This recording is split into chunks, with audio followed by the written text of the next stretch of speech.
All right, what's happening, everybody? Welcome to the ASAP Afternoon Blitz. Tuesday, March 28, 2023. Thought I had everything muted. I can still hear the TV in the background. I'm Chris Gonzalez, joined by Jay McLovin. How's it going, Jay? It's going well. How are you doing, brother? Not too bad, man. Not too bad. Could always be worse. The way I always look at it, could always be worse. I'm not gonna lie. A little sore, man. Had a long, busy weekend, and with some of my health issues. So I was yesterday was a little rough, but feeling a little bit better today. Hey, listen, I got my own health issue. You ain't got to tell me about that. That's part of getting old, baby. But that's all right. We will persevere and move on. Persevere, man. What a time of sports, Gonzo. There's a lot going on.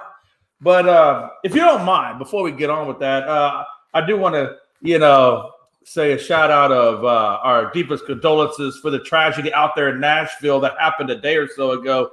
It's my understanding the shooter has been killed, and there were 3 children that were killed in that school shooting. And I guess part of me says I'm glad it was just just 3 children and not more than that. But for the families that were involved in that, the 3 families that were involved in that, my heart just pours out to you, and I'm so sorry that you're having to deal with this tragic loss of life. And to the government officials, hey, y'all need to get better protecting these schools. That's just my 2 cents on it. But again, my condolences out to the families and the staff and the students at that school in Nashville. Yeah, things like this are getting too common, Jay. Yeah, unfortunately, that's what I was telling my wife the other day. I said I felt like every time I turn on the TV, it's just like a different school shooting. I was like, I've never seen anything where you have this much domestic. I call it domestic terrorism that's going on. It's crazy to me. Anthony Price, DC Defenders. Yes, they are 6-0, and my Roughnecks are 4-2. I appreciate you bringing up a sore spot. I was really trying to avoid that, but man, yeah, we took one. We took an L. That's for dang sure. Yeah, the Defenders controlled most of that game last night. Yeah, it was not pretty from the Houston side of life. My only hope is we are midway through the season. Maybe they took some lessons away from that loss, I hope, and that they're going to hopefully strengthen their game plan or their strategies, and we'll see what happens from there. But, yeah, rough game for the Defenders. Yeah, there's just 4 more weeks left of the regular season because I think, they played 10 games and then got the playoffs. So I've enjoyed the XFL. I don't know how much of it you've watched. I didn't watch a whole lot of that game last night because I was airing the wrestling show we was at Saturday night. We didn't have internet, so I recorded it. So I was airing it last night. So I was that for the most part. But I enjoy watching it. It's a little bit different, obviously, on the extra point side of it. But for the most part, it's still the same game, same concept, and they do have good quality players that are heading up this league, and it is a nice little. I don't want to say it's a fix, but it's kind of a slight fix to get me ready for the NFL. And we still got USFL coming up too, so we'll have a few more months of that. And then by the time you know it, man, I guess we'll either be at spring training or ready to start the first game of the season. So it's a good little between the USFL, XFL. It's a good and March Madness. That's a good little sports segue in between. Because now we got baseball starting Thursday.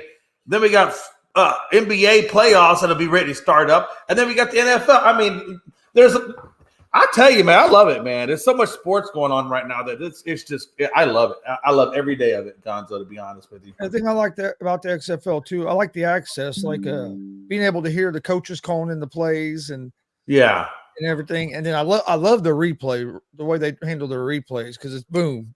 If they review a play, it takes like 30 seconds to a minute, and you're back to playing football. It's not none of this. Let's look at a play for 10 minutes and then still get the call wrong. I do like the use of replay, like you said. I do like the I guess the more access the fans have, like you said, to what you can hear in the game itself. So, I some of those things I wouldn't mind.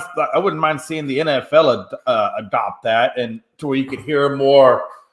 You have more like you're actually in the game itself type experiences. So, especially during the replays, like because you get to hear the talk between the referee and the replay, and you see how they came to that to what their decision. Or in the NFL, it could take 15 minutes. You don't know what they're looking at, what they're doing. Hell, they might just be laid back drinking a coffee or something, and okay, let's get the game back on. Call stand. I mean, no, I do. I think what we all want is just more transparency in the games, where we understand have a better understanding, like you said, of what's going on. Because a lot of times, like you said, a referee will make a call on a replay, and we're still like, how can this possibly be? And we're not hearing the back conversation. Maybe the NFL doesn't want you to hear the back conversation. Maybe the back conversation would get him in trouble. I don't know. I mean, hey, remember in the second quarter we screwed him over? Yeah, we got to hook him up in the fourth. So they call us a replay. I don't know. I'm not there. I'm just saying. Maybe the NFL doesn't want you to know some things. Maybe the NBA doesn't want you to know some things. I definitely know MLB don't want you to know some things. And real quick before we move on, with the XFL is that I also like the way you can challenge anything. You only get one challenge per game, but you can challenge that there should have been a penalty on that play. You can challenge anything, but you have to have a timeout available to use your challenge. And that's reasonable. And if you lose the challenge, you lose the timeout. So I like that. Hey, okay, I can. Hey, there was a blatant hold here. They missed. I can challenge that. I mean, if you're not careful, if you didn't attach it to a timeout, then they can almost use that timeout as a time clock management tool if they're in a crunch situation. So you got to be careful. I think you're right. You do have to attach it to a timeout for that specific reason. And I think you're right. You only get one because, again, if you give them more than that, then number one, the game's going to go on forever. And then number two, again, it'll be a time clock tool management. We'll just throw in the cards. We need a timeout, but we don't have a timeout. Throw that K in and let's get back on. I mean, come on. If I'm a coach and you tell me I got unlimited and it stops the clock, I'm all down for that. Yeah. Because I guarantee you when Dak Prescott was at the end of that 49ers debacle at the end where, they didn't have enough time and he's trying to put the ball down and the referee has to touch it. Hey, listen, Gonzo, if I would have had that little caution flag I could have thrown in, we could have got Dak resituated and had probably a better second chance at the end zone. So, you do have to – I agree. You have to attach it to a timeout and then they have to limit it like they're doing. I think the XFL is spot on, and I wouldn't mind seeing the NFL adopt that type of rule. And then let's move on a little bit. Something I wanted to talk about a little bit. March Madness. This March Madness turn. I heard some guys on TV and on the radio and stuff yesterday kind of complaining, saying that this hasn't been that great of a March Madness, and they're complaining because you don't have none of the blue bloods in the Final Four, none of the big. I love it. I love not having the blue bloods there. And I think it's awesome that we have new teams. Absolutely. I don't know what March Madness they're watching. Yeah, but the March Madness I'm watching is seeing a team like FAU just rise up through the ranks, seeing a team like Princeton doing what they were doing. And then the fact that you got San Diego State, the first time a Mountain West team has been in the Final Four, and you don't like it? Well, you have a tournament where you have no top four seeds left in the Final Four. Bro, when Miami took out Houston and Texas, that's a 1 and 2 seed, and they make it there. Hey, and as much as it hurt me, I mean, damn. I didn't get to talk to you before the Texas game, but I told you I did pick Miami to beat Houston. Hey, careful. I'm still grieving over here, Gonzo. Let's not pour more salt in the wound that needs to be there, okay? Hey, that Miami team, man, when they played IU that night and they just smoked us, just the way they played, I was like, dude, they play like that, they're going to be tough to beat. They impressed me, and they've kept it going over now. we're going to have a tough task this weekend because you're playing UConn, and UConn's just been dominant. I mean, they're winning by an average of 20 points a game here in the tournament. They've been on a tear. But I think I'm looking forward to the Final Four. You have the women's Final Four set now as well. So I mean, yeah. But the people are like, it sucks because you don't have none of the top teams. I'm like, who cares? I'm glad there's going to be different teams that are going to have a chance to win. And I think everybody is, because don't you want to see different? Like, why would you want to see the same damn teams over and over? To me, if anything gets boring, that would be boring. The fact that look, let's be honest, Gonzo, a Cinderella team has never, at least not to my knowledge. At least let's put it this way. Let me rephrase that because I don't know back to the actual first March Madness, but I will tell you this: in my years of life, I have never seen a Cinderella team win the national title. And if FAU can somehow or another, the 9th seed FAU can pull that off, that would be biblical. Biblical. It would be crazy to see that happen. And even more so, God, more so, and this could actually happen, is to see 2 Florida schools go at it. Miami, who we know lost out in the 8th seed last year, and they're on this incredible revenge comeback tour. So to see Miami go against FAU, and then, God forbid, if FAU won, oh my Lord. How crazy. That would be crazy to me. And San Diego, and I mean, what if San Diego State makes it? Yeah, I don't want to knock out the impressiveness of San Diego State, especially the team that took out Frankie's Alabama. But and what Anthony Price is saying here, March Madness, he says, add more school life. Now, underdogs is what the sport is about, and especially when you get in the tournament, everybody wants to see upsets. I mean, that's what most people tune in. Yeah, I agree. I don't know how you don't love this right now, honestly. Hey, how's it going, Greg? Yeah, again, this March Madness has been. I don't know how you don't love this March. I promise you, there may be one bracket in the whole world that's not busted. And that's probably by some guy that was just marking some schools down that didn't really follow March Madness. And just so happenly, he had the right combination of a flukeness, that got him the lottery. I mean, let's be honest. Guys, could you imagine anybody having a bracket out there that's not busted at this point? Oh, yeah. I mean, seriously, there's nobody's bracket that I can imagine that's not busted at this point. The only people that don't have a busted bracket are the people that's been filling out the bracket as the tournament's been going on. That's a good point. That's a good point. That's why the only ones that we would count are the ones that were submitted before March Madness. And then we have an official, okay, this is a true bracket. Like it really, and I think there should be a lottery attached to it. And maybe there is. Maybe there are webs. Gonzo, you probably know, you're a sports betting guy. You probably know more about this than I do. Are there actual betting sites out there where you can submit a bracket for, like, let's say, like $1 million challenge or something like that? Or I'm sure there's bracket contests out there of some level. Oh, yeah. I'm sure. I'm not sure, like, through sports books, but I know, like, I think it's ESPN or somebody. They do one every year, a bracket challenge where if you have a perfect bracket, you get like $1 million. Bro, I'm telling you, hey, and that's the one I'd be looking at. I'd be filling out that bracket. You have to have a perfect bracket. Perfect bracket. And I bet you they only allow one bracket per person, because if it was me, I'd be having different names and social security numbers. I'd throw about 50 different bracket combinations in there. They throw every combination you could think of, have 100 brackets. Hey, listen, excuse me, sir. You do not look like a Hector Gomez. I don't. You're right, but shh.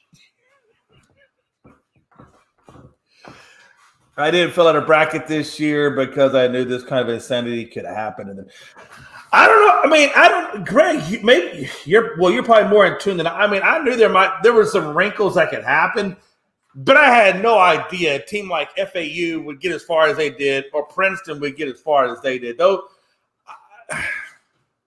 wow.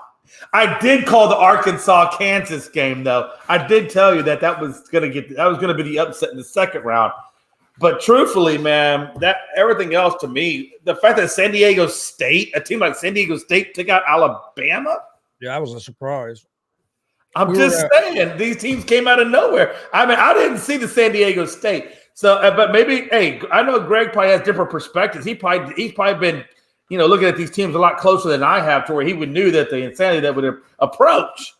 I think what he's saying just that I think everybody was going to this tournament that with the mindset as it was pretty much wide open, that there really wasn't no like real big favorite that everybody just thought was going to steamroll through the tournament. Yeah, a lot of people thought Alabama would win it, but it wasn't like that clear cut. There wasn't like 2 or 3. Oh, absolutely. This year was just I think with the transfer portal and everything, it's made parity in college basketball even more, and you're starting to see that with this transfer portal that teams can rebuild a little quicker, and it helps some of the smaller schools be able to compete because they can bring in a couple guys off the transfer portal. Now, I do think it hurts small schools some because because like, for example, here where I live, we have Ball State University, a MAC school. They had a real good season this year, one of the better seasons they've had in a while. Barely missed out winning the MAC title. Well, then now two of their better players has already entered the transfer portal, which is good for the players because they're going to be able to go to a bigger school, get more exposure. I understand all that, but it does hurt the smaller programs because now instead of it looking like Ball State was going to have a real solid team. Well, now you got to try to replace two of their better players because they left in the portal. So it's. But yeah, there's so much parity.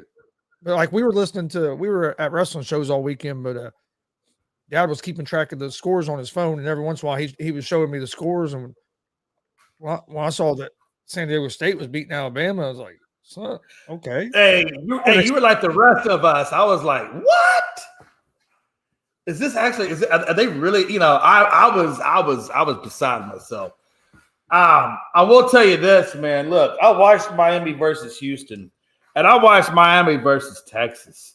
And I'll tell you, that team, Gonzo, that team is mad good. I mean, like, when they went down against Texas, I felt like, when you look at when that team went into the half, Texas was up by, I think, 8 or 9 points. I was like, you know what? I think Texas has this pretty well in hand. And then they came out in that second half, and it was like a whole different world. To where they actually wound up winning by 7. I mean, they just came out and blew the doors off of Texas that second half. And it just shows you the resiliency in that Miami team. And a team that's that resilient, Gonzo, that can be resilient against that good a competition. You got to imagine, like, I can't imagine. I mean, I really want FAU to win the title. But in my mind, I see Miami winning the title. I don't know that San Diego State or UConn would have enough to really change the trajectory of where Miami's going right now. Oh, I really like the Miami team. I've been big on them, but man, I'll tell you what, that game, Miami and UConn game, this Saturday, I think it's Saturday. That's going to be a wild game because, man, them two have been two of the most impressive teams to me. UConn's been able to do on both sides of the floor, and then they have that Sadogo that he can take over a game. Miami's been able to go on spurts where they can take over games. That's going to be. I'm going to go with UConn winning the whole thing out of the Final Four, but it wouldn't surprise me if it ends up being Miami and FAU, or even. Yeah, that because that's actually. I mean, that's who I have right now. That's who I have in my when I took the Final Four and I ranked it and then I put it. I saw the matchups. I played just the Final Four part out, and then the Final Four part out, I got Miami, FAU, and ultimately, unfortunately, I had Miami winning the tournament. But I would love to see FAU win it. Out of the 4 teams, I'm gonna go with UConn to win it all. But like I said, I think these Final Four games are gonna be good. I think it wouldn't surprise me if we saw San Diego State beat FAU. I mean, I think you could have any combination of these 4 teams in the finals. I'm really looking forward to that Miami and UConn game just because both them teams have impressed me throughout the tournament. I think it's going to be Yeah, absolutely. Absolutely, and that's kind of the way I'm seeing it. It's NC State beat. What year is he talking about? Because I'm trying to think of that one. Yeah, NC State was 1982 when they. Okay. Damn, you're going back to almost the 5 Slamma Jamma years. And that might have been the 5 Slamma Jamma back when they had Olajuwon, Michael Malone, Clyde Drexler. Jeez, man. I'll tell you, Gonzo, that was a good basketball team. Houston really. When that 5 Slamma, I really thought they were going to be the ones that would win the national title. And unfortunately, the Tar Heels and Michael Jordan took it away. And, that's how it went. But, man, golly, man, that was the best years of Houston basketball. Houston was just so special during that time period. I really wish that Houston would have drafted freaking Jordan, though, that year. How you let him go? You had him. But at least we got Olajuwon at it. I'm not going to say, look, we didn't get screwed over. Olajuwon went on to have a Hall of Fame historic career. We got 2 championships, so I'm not going to disrespect Olajuwon like that. But freaking Jordan? But I will tell you, you know who hates it more than us? It's Portland. Because Portland passed on Michael Jordan to take the likes of Sam Bowie. And I'm not talking the Bowie that was in the Alamo. Yeah, but at that time, who thought Michael Jordan was going to be Michael Jordan? You know what I mean? Nike? Hey, I guess. Hey, by the way, I have not seen the movie yet, but is it out yet? That movie aired about Nike and Jordan? I'm not sure. I know it's due to come out pretty soon. I don't think it's out yet. I think it might come out in a week or 2, but yes, I'm interested in seeing that as well. Bro, I already told the wife, I said, you can expect to be getting tickets, eating popcorn, watching that damn movie. Number one, it's a great storyline, right? Jordan, the whole process. But then I also love the actors that are in it. Matt Damon, Ben Affleck, Marlon Wayans. Look, those are great actors. So acting-wise, it's going to be great. The storyline is going to be great. The whole thing is just going to be amazing. I can't imagine it not being amazing. And Greg, you're right. You said don't sleep on San Diego State's defense. Yeah, no, and I get that. The defensive whole team is shooting in the tournament, so it's going to be good. UConn winning it all. Wow, that's who I have winning. Well, I'm right now, man. Hey, listen, when Miami wins, I need y'all back on this same show saying, yo, Jay, man, you the bomb.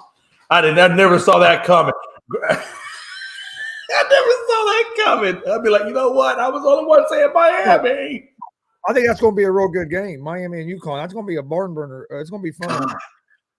I got to be honest with you. I don't know what's going to be more fun to watch, Miami, UConn, or the actual title championship itself. Because like you said, Miami and UConn are such good competitive teams. That's going to be a nail biter down to the end. I would not be surprised even if that was the second game in this championship to go to another overtime. We already had one overtime game. I wouldn't be surprised if this was another game that could take it to an overtime.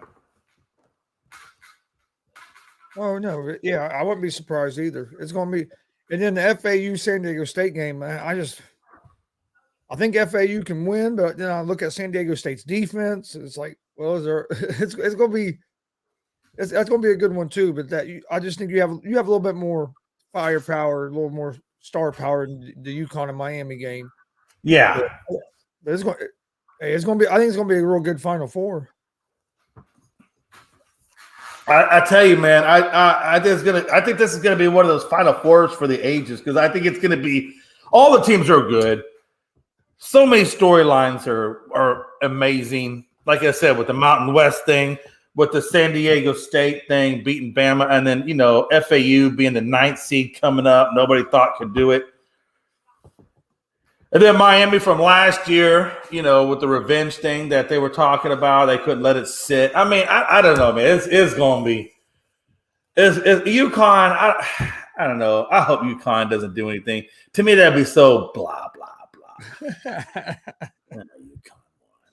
I would feel legitimately let down from an excitement standpoint. Like, Honestly, if UConn won, Gonzo, how on a scale of 1 to 10, and not that you're a fan, but I'm just saying, like, would you enjoy that? Would that be exciting to you? I couldn't imagine that being exciting to me.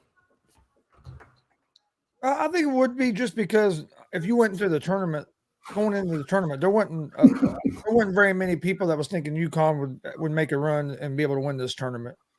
I understand they're one of the better seeds left, because what are they, a 5 seed? I think, if I remember right. Because we have 2 5s, a 9, and an 8, or something like that. No. Oh, you mean that are in there right now? Yeah. There's a 9. Let's see. I think God Lord, man, that's a good question. I don't think they're quite that low. I think there's 2 5 seeds, if I remember correctly. There is. I know there is 1 5 seed for sure. I know there is a 2 seed. Oh God, I'm gonna have to go back and look. Ross Scott, what's happening? I'm gonna bet you $10 right now. Rob Scott's Googling that question to see if he can come up with the answer. Of course. I think it's 2 5s, an 8, and a 9, if I remember correctly. Of course. What kind of man would I be? I said Rob Scott's got to be Googling that. It's 2 5s, a 9, and a 4. Okay. A 4? I didn't think there was a 4. Yeah, there's a 4 in there. UConn is the 4. Thank you. Yes. Let me ask you this. Miami is 5. San Diego State is 5. Yeah. Atlantic is 9, and then UConn is 4. Rob, me and Gonzo, we were just having a conversation about the whole Final Four thing, and what teams are exciting, what teams would all the blaseness of the blue bloods not really being in there like they have in the past, and all this. And I was telling Rob Scott, I was telling Chris Gonzalez that I was like, look, if UConn wins, I'm like, watch this, Gonzo, watch it. I'm just gonna turn my TV and say, whatevs. Because that's how UConn is. It's like, oh, they're always there. It's like, whatever. Okay, that really didn't do anything for me. But if an FAU wins, I'm like, a Cinderella just got the national title, or a Mountain West team that's never seen the Final Four just got a title. What? I mean, to me, that's more exciting. There's more intrigue. There's more fascination with it. With UConn, it's even San Diego State. Hey, hello, that's what I'm saying. San Diego State, Miami, FAU, all those guys got exciting storylines attached if they win, right? There's something there. They do, especially Miami, because Miami is known as a football town. They are known as that. You're right. That's a football town. You don't really think hoops when you think Miami. So, to have, all of these teams, man, I mean, Florida Atlantic, like, it's crazy, right? Like, it's insane to me. Because the only thing that would have been more San Diego, insane Kansas State, like, I'm looking at them as the Cinderella story, and then they go against this team, and it's like, man, these dudes really want it. Like Florida. Oh, absolutely. Hey, I have to say, as a guy who really doesn't watch college basketball until this time, they got me. Like, I actually might start watching it from the beginning of the season just to see those stories developing, because the stories are incredible. It is. It really is. Like, this has probably been, I think, for me personally, since the Illinois time when we thought we could have won it all, but we lost against Sean May and those boys in North Carolina. Like, this has been the most exciting I've like seen college basketball. It's crazy. It really is. And the thing about it is, if you look at the Miami thing, number one, when they got bounced out last year in the Elite Eight, those players really took it hard to the point where they were like, hey, we're going to be back. Not only are we going to be back, but we're going to go all the way. Yeah. That was one thing that really enticed me. The second thing that really enticed me was that, and I hope I say his name right, the head coach, Lagazana or Laganoza, or I can never say a name right. I'm gonna say your name right, Jay. I know. I told you I'm terrible at last names. But the head coach from Miami, Mr. L, we're going to call him Mr. L. Mr. L from Miami. The last time he was there was in 2006 with George Mason, and they did really, really well then. So that's why I really think this is Miami's year. I think this is his second time in the four. I think he's got two. He had a good team with George Mason. He's got an epic team with Miami. I mean, this dude can find look, this guy's 73. The last time he was there, he was in his mid-60s. You know, this probably might be his last time. I don't know. 73 is a long time in the tooth.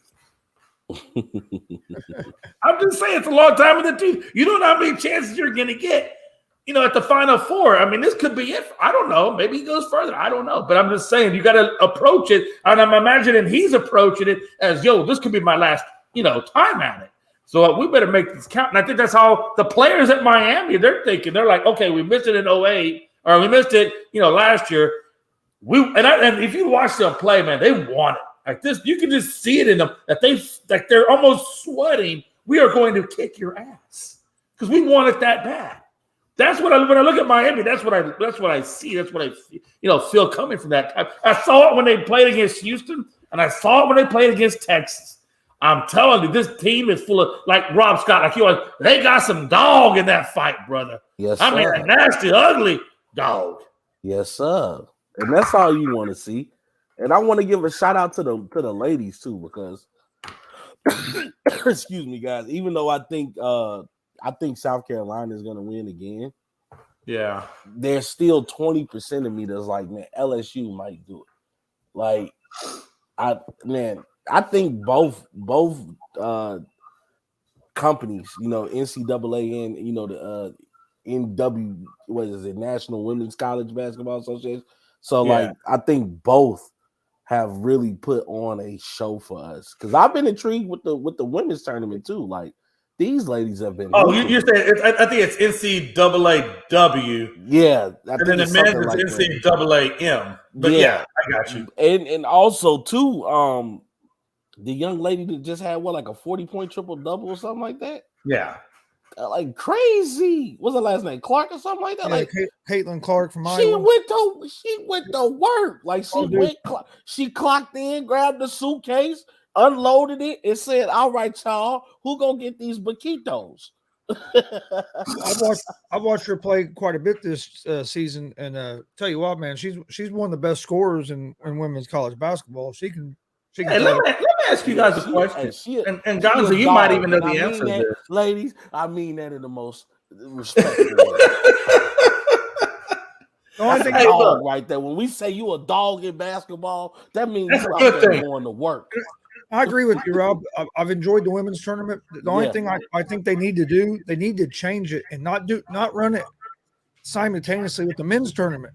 Yeah, you're right about that. Give the ladies their time to shine. Yeah, because let's be honest. I mean, if I have a choice to watch the women's and the men's, I'm going to watch the men's. I mean, that's just no. But let me ask you guys a question. But let me ask you a question. Like, they should in 19 women's. Hey, speaking of women, in 1977, like we talked about a long time ago on Unscripted, Lucia Harris made it to the NBA with the New Orleans Jazz. Mm-hmm. She didn't play because she was pregnant, but she was drafted. And I think she would have played had she not been pregnant. I think we would see the first woman NBA player ever during that time. My wonder is this: now that everything is changing, sports are changing, evolution of life is changing, people are changing, all this, diversity is coming into play and things like that.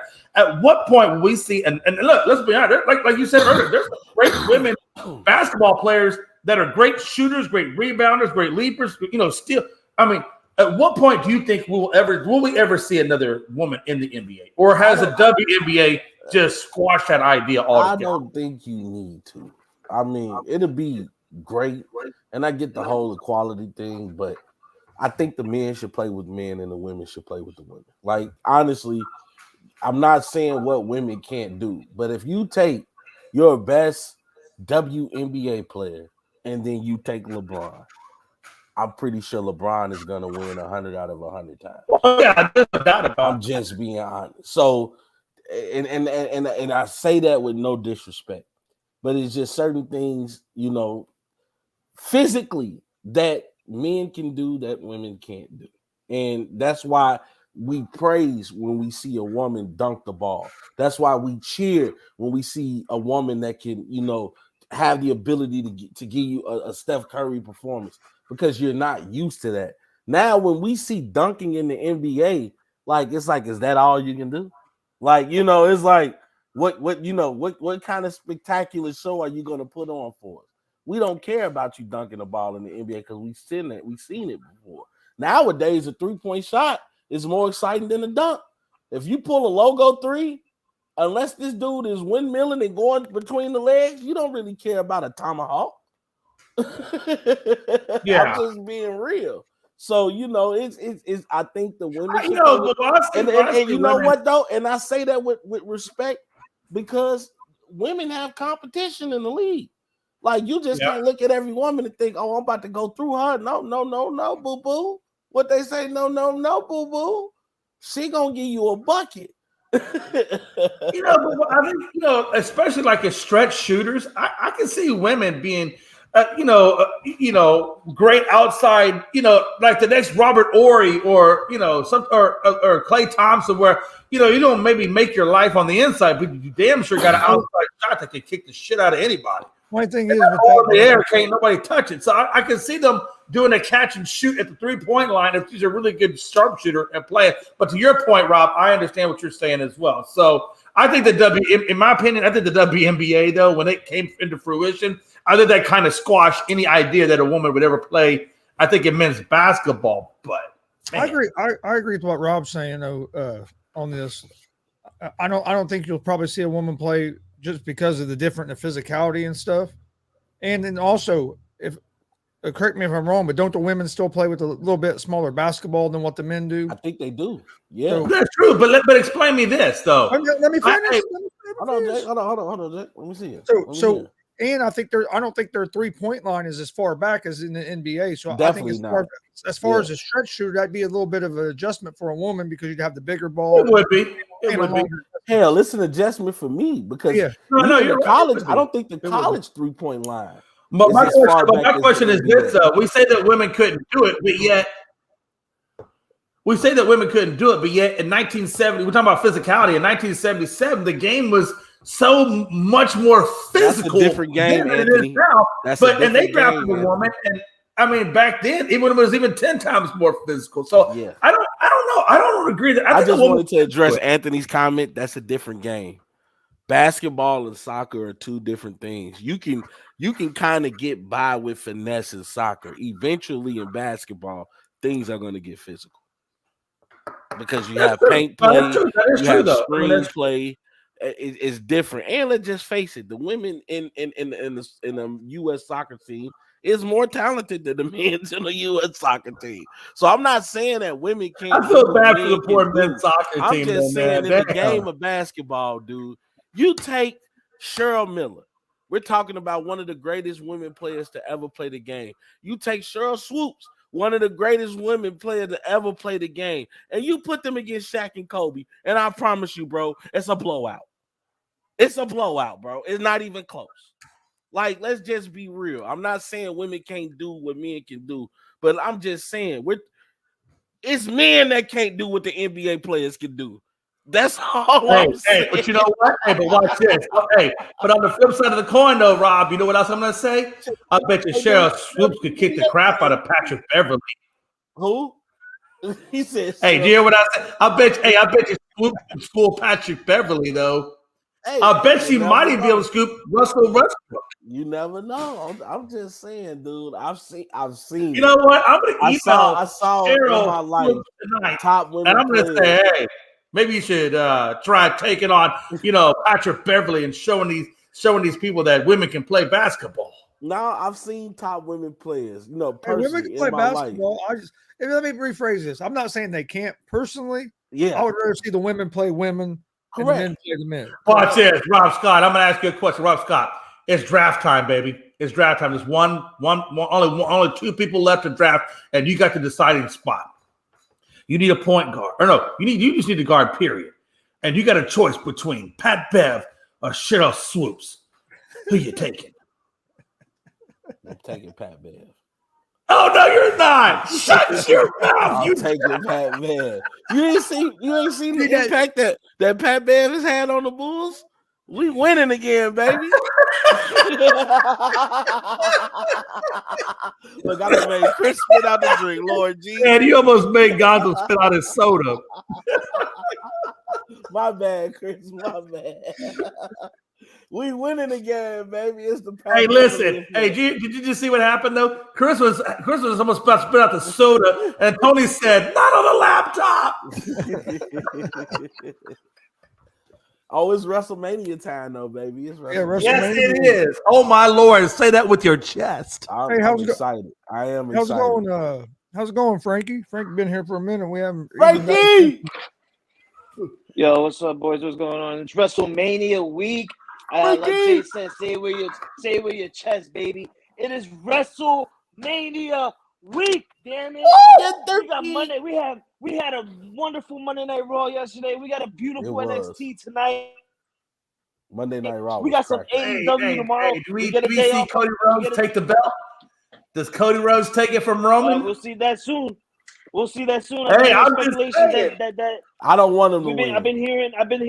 I want him to win. I don't want him to win. I've been hearing that WWE they've been creating a new WWE World Heavyweight title. Oh yeah, I saw that. Triple H is there. I don't think it's speculation anymore. Hearing that is woo, baby, I'm just ready. I am just ready. I'm really ready for the Hall of Fame, to be realistic. The Hall of Fame is going to be phenomenal. Yesterday we heard that Stacy Keibler, beautiful Stacy Keibler, back in the WCW Nitro days. She's going to be inducted. No doubt about it. We're going to see Tori Wilson induct her. We also got Rey Mysterio, the king of luchador wrestling, where all these luchadors are actually, coming out and being known as because of the start of we could go back to Eddie Guerrero senior days and stuff like that and everything like that. But realistically, Rey Mysterio is, he's trailblazing for the luchadors. And we got the Great Muta. If you don't know who the Great Muta is, that's like basically saying you don't know who Hulk Hogan is. That's he started the Green Mist, baby. I couldn't believe how many people were complaining about Great Muta getting into the Hall of Fame. They crazy, boy. He is New Japan. That's old Japan, New Japan. That is older Japan. Exactly. if there was no Great Muta, we wouldn't be having a Shinsuke Nakamura. If there was no Great Muta, we wouldn't have an Asuka. We wouldn't have a Taka Michinoda. Hey, hold on. Rob Scott, next time you talk about Japan, Rob Scott, next time you talk about Japan, you better have a samurai kimono on. Hey, no, I'm just being real. Hey, people don't understand. They really wrestle over there in Japan. Like what we do on a grand scale on WrestleMania, if you go to the Tokyo Dome, it is cracking out there. It is live, and the way that they're so respectful and they cheer for these wrestlers and they give these wrestlers that energy, bro. You wouldn't have a New Japan wrestling if it wasn't for a Great Muta. You wouldn't have the Bullet Club. You wouldn't have none of these guys. A Kenny Omega. A lot of these guys went to New Japan to restart their career. Hey, Cody Rhodes went to New Japan and Ring of Honor stuff there, Gonzo. Fill himself up. Hey, there's a lot of people, bro. Like Japan wrestlers, bro. They deserve so much more respect because they truly respect the art of wrestling. Yeah, I respect any man that calls himself a sumo wrestler coming at me. I'm just gonna lay down and say, "Have a nice day, sir." Oh yeah, and this is another one that some people forget. There wouldn't be no NWO because that's true. They got that from Japan. I think Eric Bischoff said that he saw some Japan people doing this, and they already had like the NWO persona going on. He was like, "Wait, hold on, that could work." Yeah, that is true. That's why I love watching those documentaries, man. You'll really be surprised at what you learn. Like I just found out, I didn't realize Teddy Long used to manage the Undertaker way back in the day before he was Taker. I said, get the hell out of here. It's crazy how all that stuff worked. Then years down the line, Teddy Long punishment for you was you had to go one-on-one with the Undertaker. And then, like Frankie was saying, you have NXT tonight, AEW Wednesday, and then Friday you have SmackDown, the Hall of Fame right after. But then Saturday you have the NXT Stand and Deliver pay-per-view thing right before WrestleMania. Right. Then WrestleMania Saturday night, WrestleMania Sunday, Raw Monday. So yeah, if you're a wrestling fan, this is like heaven. Yeah. Wait, hold on. So WrestleMania is Saturday though, right? Saturday and Sunday. It's a 2-night. That's right. That's right because it's a 2-day. WrestleMania deal. Saturday and Sunday night. It's a right. event. And shout out to Stacy Keibler, dude. She deserves this Hall of Fame induction. Man. What time does AEW's pay-per-view go on Saturday?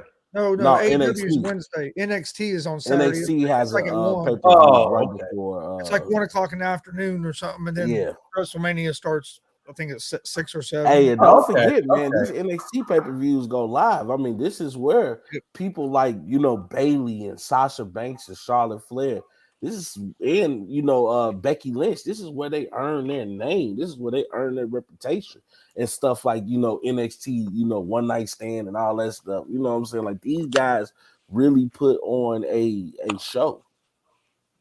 That's how these ladies are the new 4 horsemen of the day.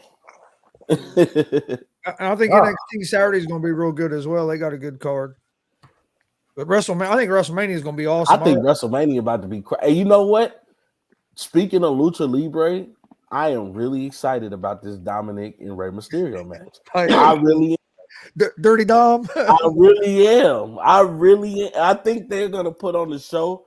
I think, Rey Mysterio, he's been a staple in wrestling, period, not just WWE, in wrestling, period, for a long time. And I think his son got it too. I think he has the gift, and I think they're gonna put on a great match. Of course, everybody's excited about the WWE Championship match. I personally want to see Roman lose. I just saw the commercial when they did the Goodfellas reenactment. Hilarious, dude. I'm like, dude, Roman got it, bro. Have you seen the one with Sheamus and them where they do the 40-year-old virgin? I didn't see that one. Oh my god, that one's hilarious. Oh, I'm gonna go check it out on YouTube. I feel like none of them get off this show.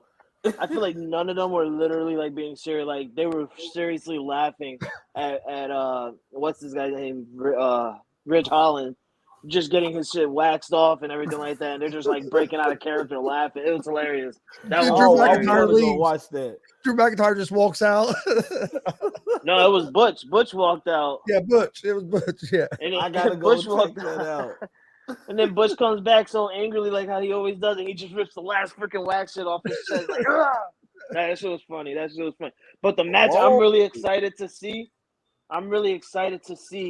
Kevin Owens and Sami Zayn take on Jay and Jimmy Uso for the WWE Undisputed Tag Team Championship. That's going to go in. It's going to be one of the amazing matches that we all are going to witness. Really, but Frankie, let me ask you this: is this one of those times where you think? Do you actually think that maybe that Orton and Sami Zayn can actually beat the Usos, or do you think they're just going to give it back to the Usos again? No, I feel like this is a match where Sami Zayn and Kevin Owens is going to win. Yeah, I feel like this is going to be the WrestleMania where the Bloodline ends the title reigns, kind of like when with the Undisputed Era when they had all the belts in NXT and it came a major pay-per-view and everybody literally lost the title starting from Roderick Strong all the way to Adam Cole, baby. That's my guy. That's my guy. Yeah, you got to add that baby at the end of it. You can't just say Adam Cole. That's disrespectful. You got to say Adam Cole, baby. Baby. But I think that's what's going to happen with the Bloodline, man. They're going to go into WrestleMania, all the championship gold, and I feel like they're all going to lose. As much as I love the Bloodline, as much as I love Roman Reigns as a heel, Roman Reigns as a babyface, I hate him. But as a heel, he's great as a heel. Just for some reason, the wrestling fan that's inside my heart since a little kid, since the first time I watched, wrestling, I was more of a heel lover than I was a babyface lover. For some reason, I just love the heels. Like, and there's only certain characters that can play them well. Triple H, Batista, Edge, Randy Orton. The Rock. Randy Orton's the Rock. Yeah, Stone Cold Steve Austin. Only certain people can play heels correctly and still make you like them. Yes, and still make you like them. It's insane. It's gonna be. This is the week of big wrestling fans for like Chris, Rob Scott, myself, Jay. You're a little bit of a wrestling fan, but not like hardcore like we are. You got off that train, but you're getting back on it. Come on back, Jay. For this week, man. Once Sunday hit, you don't even care about Monday. Once Sunday hits in the beginning of the week, it's WrestleMania week, man. All you are pumped up and ready and excited for is WrestleMania. I'm ready. I mean, it's fantastic. It's just that. And you saw Solo lost to Cody last night. I was first match, yeah, first time he lost. I was like, it's cracking. In WWE. You know what? Raw was good last night. That Seth Rollins versus Jake Paul match, I think it's going to be amazing. So, but I'm going to go back real quick. So I understood you, Frankie. So you think that the bloodline, they're going to lose all across the board, and you think we see all the belts, including Roman? There's going to be a changing of the guard there. Yeah, definitely. I think so. That would be so awesome. And it comes a time. It just comes a time, Jay, where like it's my Christmas. Yeah, you see, like you gotta. Yeah, it is. It's all of our Christmases. It is. You gotta look at it as a fan point. Yeah, you want to see these guys continue on and see what else they can do. But let's be realistic here. The Usos have been held the title literally for over 500 days. That's past 2 years. Or almost 2 years. You have the tribal chief Roman Reigns literally held on to the Universal title more than 2 years, and going on a full year this Saturday and Sunday at WrestleMania. He will go on a full year as WWE champion. I hate how they say he's freaking 800, 900 days as WWE World Heavyweight Champion. Let's be realistic. That 900 something is for the Universal title. It's for the Universal title. For the WWE title, he's been holding that for a year. But you have all that record-setting stuff. It comes to an end at a certain point. It just comes to an end. And I feel like this Sunday is going to come to an end. I think if Cody Rhodes does win, we see the return of the Viper on Monday night, and we're going to rekindle that fire between Randy Orton and Cody Rhodes. Oh Lord Jesus, legacy is back. I think Sami Zayn and Owens are going to win, and then I think Jey Uso is going to come out and cost Roman Reigns the title, and they're going to reunite that feud with Jey and Roman. Can I tell you guys something? Since you guys are making little predictions and stuff, you ready for my prediction? Yes, sir. Edge versus the Fiend, my bad, not the Fiend. Edge versus the Demon at a Hell in a Cell. Guess who's gonna come out with Edge when he comes out as the Bruce? Gangrel. Gangrel will be coming out with Edge. That's gonna be my prediction. Not only Gangrel, I heard that Tony Khan has given the green light for Christian to make his return one night only at WrestleMania to complete the Brood. Cool. So I'm gonna be hyped if the Brood comes out under the if I hear that, hey, that was my Can we admit finally the Brood had like one of the best entrances ever? If the WWE ever. And Gangrel actually might be on a show that I'm doing in October. Oh snap! And then that'll be cool if y'all get to talk about WrestleMania. Hey! Oh hell yeah! Week after WrestleMania, the 8th, I'll have Kurt Angle be on a show that we're doing. Buff Bagwell and Rikishi. So April 8th, we have a big show. We'll be live streaming. I would love to talk to Rikishi. I know he's so proud to guess who his boys. Guess who we're gonna see on Friday as well for the Hall of Fame? Who is that? Somebody that's gonna be inducting Rey Mysterio. Oh yeah. Oh, Batista? Nope. Conan, baby. Oh, Conan is inducted for real? Yep. Yeah. Oh, I'm excited about the Hall of Fame now. Conan was my dude, bro. LAX, baby, LAX. Conan, I go back with Conan. WCW, dude. NWO, LAX. Conan was my guy. Viva la raza. He said, Orale. Viva la raza. He said, you know that Wolfpack get bowdy, and rowdy. Hey, on the real, Conan was my guy. Hey, Jay. Oh yeah, Tony came up with a point at the Hell in a Cell. Breaking news on the Hell in a Cell. We're going back to old school, ladies and gentlemen. There's not gonna be no red colors, not gonna be no green, no blue color. Ain't gonna be no goddamn NXT color. We're going back to the color, the original steel cage Hell in a Cell. We're going old school, baby. WrestleMania 39 in Texas, in the state of J. McLovin's Dallas, Texas. Like, I'm just playing with you, Jay. I'm just playing with you. We're going Hollywood. Yeah, you know how I'm sorry, Jay. Yes. But I say, WrestleMania is going Hollywood. We're going Hollywood this year. Hey guys, been nice talking to you guys. I gotta take off, but I'll see you guys. I'll talk to you guys later. All right, Chris. Oh wait, Pride jumped on. Pride want to talk wrestling. Pride. I pop up, and Chris don't want me no more. Crazy. You know, I gotta go Chris pick got up my nephew from school. Nah, go ahead. Handle your business, Chris. I'm not good enough. I'm not worried. Hey, Pride, don't worry. Connecticut sucks. Bro, Chicago dog water. What's up, my dude? Ayo, Pride. Pride, it's WrestleMania week, baby. It's WrestleMania week, baby. Okay. Check me if I'm wrong. Yeah. I think outside of Roman versus Cody, this is probably the most uninterested I've been in a Mania in a while. And Dom and Ray. What? And Dom and Ray. If I'm bugging, please check me. If this is just I'm bugging. If I'm just being a contrarian, I need someone to say, Pride, you're just trying to be different. Stop being like that. Pride, you're trying to be different. Stop being like that. Yeah, Pride, you bugging. Like the great matches that, dude, we get to see Oscar versus Bianca.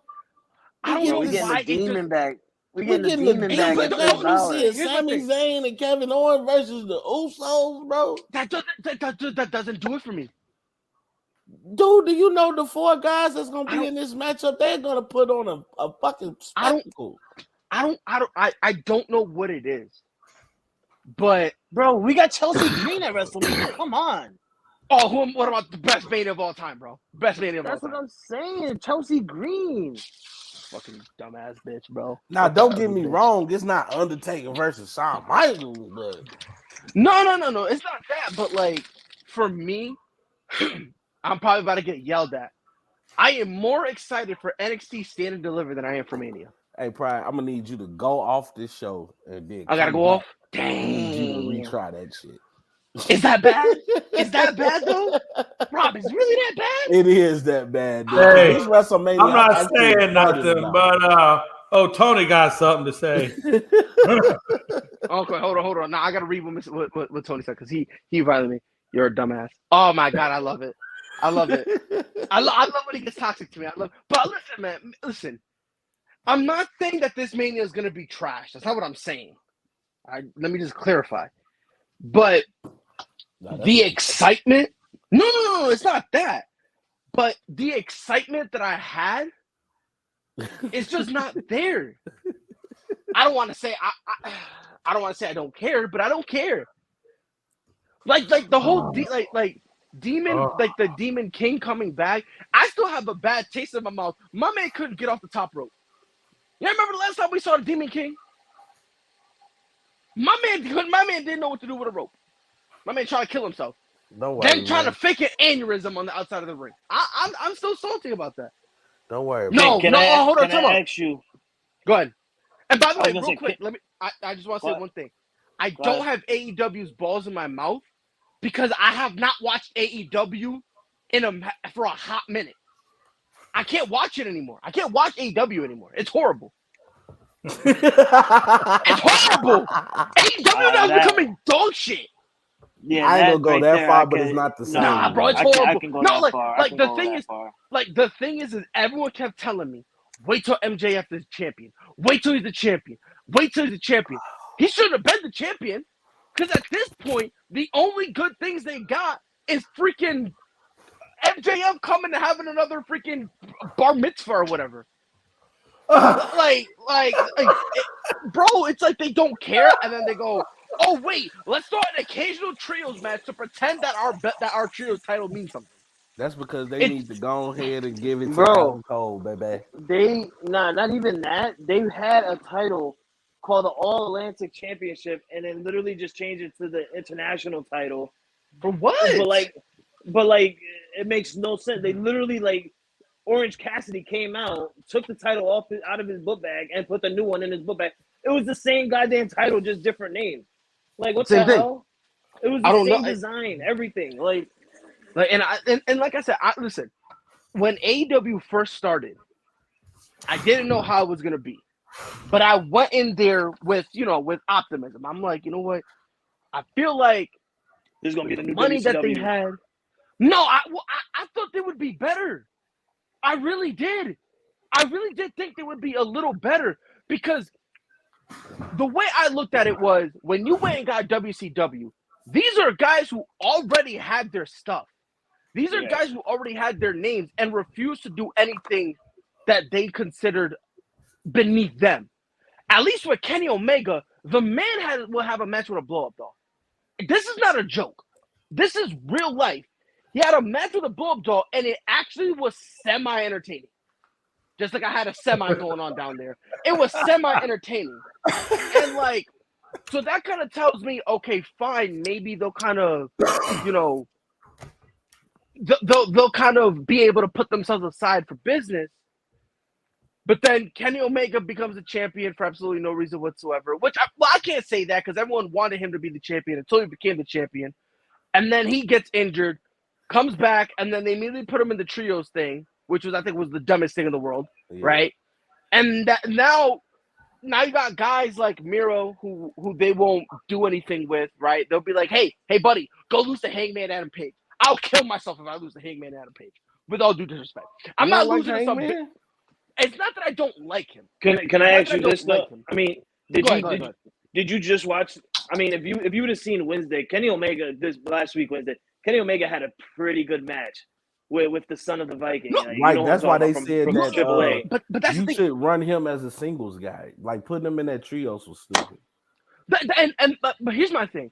I'm not saying that Kenny Omega shouldn't be one of your guys, right? But this is the part that baffles me. Can someone remind me who are the 4 pillars again? Oh wait, it doesn't matter. It doesn't matter. Because they say the 4 pillars are Sammy Guevara, which LOL. If he's one of your 4 pillars, GG's in the fucking chat, bro. That's wild. Then Darby Allin, which I like Darby. To me, I like Darby, but it almost seems like the company doesn't really believe in him like that. They just look at him like, I'll be honest, they treat him like WWE treated Christian. Like everyone sees Darby and we're like, yo, this guy is great, and we know he's great. So you said Darby should go to Impact Wrestling? I would compare him to Kofi Kingston. Nah, because with Kofi, it was more like politics. He at least got a title run. Yeah, but the thing is, it was politics, right? He had the big push, and then he messed up once. Hey, look at the road, Mike. And look at the road. I'm gonna fuck. Oh God! Jesus. Oh God! Hey yo! Hold on, that's just me, dog. The newly husband is talking. Stop disrespecting him. Stop interrupting him. He's talking. Go ahead, Prime. I'm sorry before you're so rudely interrupted. Thank you.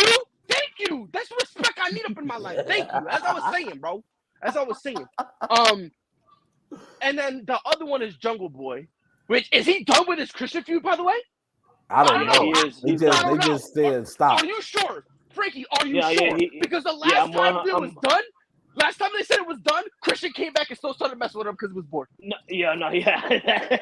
I'm 100% sure that it's done. I've heard news that, for one, I just told the boys, Christian got the green light from Tony Khan to go to WrestleMania this week because they're trying to do a reunion of the Brood because Gangrel is returning with Edge.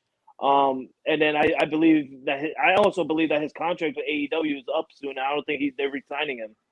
Ready? In 3 weeks, they're gonna announce Jungle Boy is gonna face MJF for the title, right? In like 3 weeks, and they're gonna say, "Oh yeah, in 2 weeks it's gonna be him for the title." He's gonna go. They're gonna have a match, and Christian's gonna come out. Watch, I'm telling you, this man Christian is never gonna leave Jungle Boy alone. He's never gonna leave him alone. Like remember how back then when it was for his when he was getting his push, it was one more match. One more match. Yo, it's the same thing with Jungle Boy. One more match, and then one more run in, and then one more promo, and then next thing you know, Christian retires because he's 83 years old. Yeah, we can admit AEW does not have a solid foundation. Well, can I ask you this, Pride? Did you start feeling that way when was it before or after the CM Punk situation? Because I know a lot of people with AEW. They stopped watching AEW because of CM Punk situation. So for me, I had this feeling for a while where it kind of peeped to me. What am I watching? I'm just watching a WWE second-rate promotion. Mm-hmm. It feels like WCW after the finger poke of doom. Like all they were doing, not even. You know what it really was? It was more of TNA after Hulk Hogan left, but before they went to shit. Where they're like, oh yeah, you used to work for WWE? Here's a blank check. Come on over. Like, that's really the vibe I was getting. And it's not really that they know what they want to do with the talent. It's just like, your talent, come here. Because Tony Khan, remember, Tony Khan first said, hey, I want to be able to use a guy for like 3 months, then give him a vacation, and then have someone else come in, and then use them for a couple months. It was supposed to be a revolving door. I turn on Dynamite, and I see Chris Jericho somehow getting older with each passing promo. I see the same guys over and over and over again. And it's funny you say that, because I honestly, now that I've literally, like, me, Pride, Rob, like, we've seen Chris Jericho in the beginning times when he was Lionheart, and we've seen him young. Yes! Now watching him in AEW more and more every week, it's like, it's either he's getting older or he's getting fatter. One of the other. And for some reason, he gets fatter. But when he gets fatter, and correct me if I'm wrong, he gets fatter, but yet he's still somehow, some way, got the ab shapes. Like, you can see the abs on his belly. You know what his he body got the 300 drawn in lines. Bro, you know what his body really reminds me of? Remember that wrestling game that they had? It was from WWE, but it was very dramatized. Where, like, it was over the top with the cartoonish stuff. I think it was like WWE All-Stars or something like that.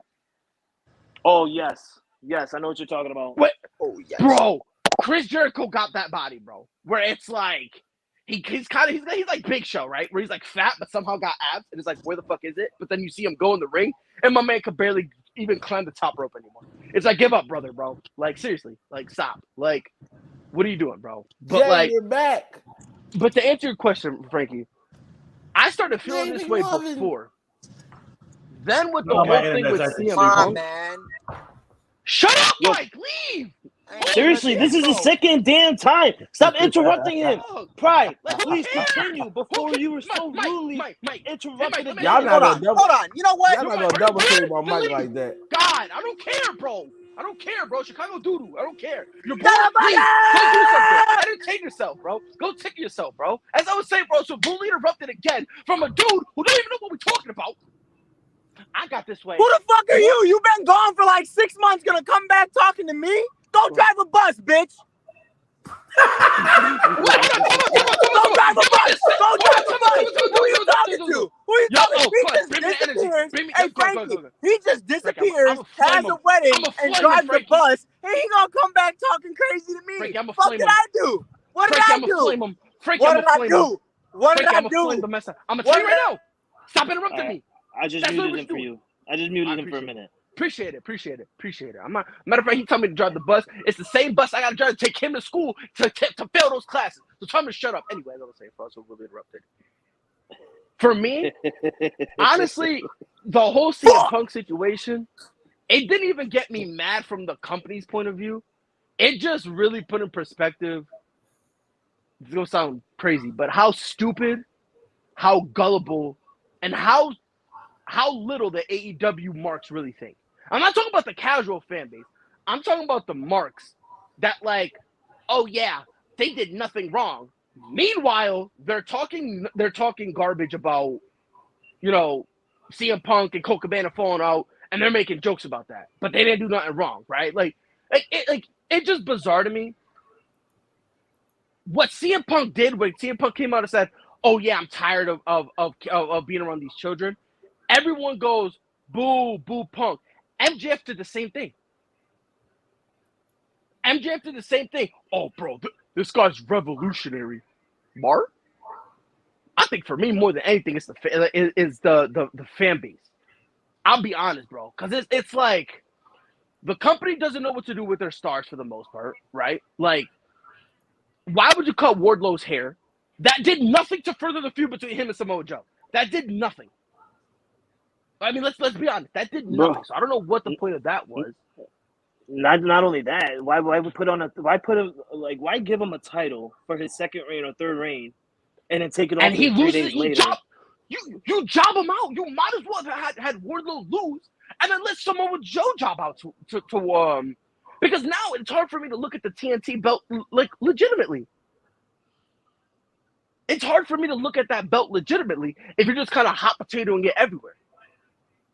It makes no sense.